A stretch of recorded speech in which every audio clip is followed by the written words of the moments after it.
Alho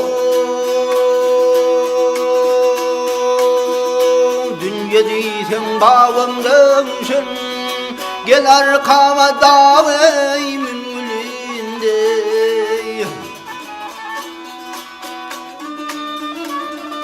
Etsin ağım yıkılar sen davey, mekamıdın bağım yümülünde.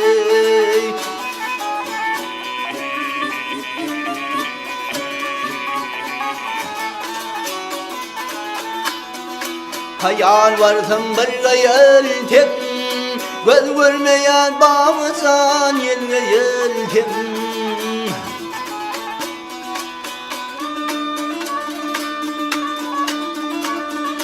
Altı aylık yol ve elten bağım, ey kerametim bağım gurulinde.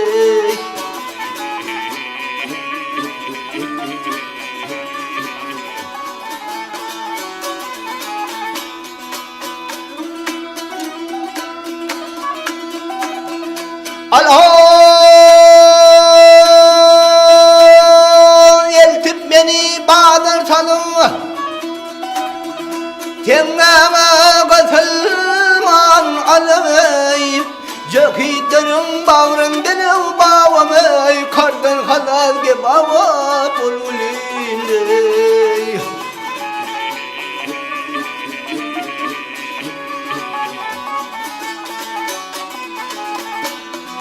Kasam şama koydum adıma, hak getirsin bağ can muradime.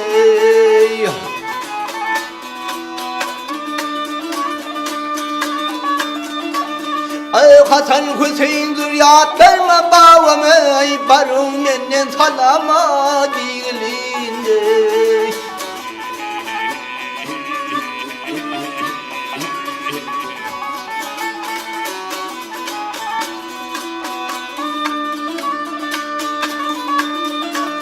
Ey Hasan Hüseyin zürriyat verme bağıma, ey Hasan Hüseyin bağlanırma bağıma, ey barım benden salama dilinde.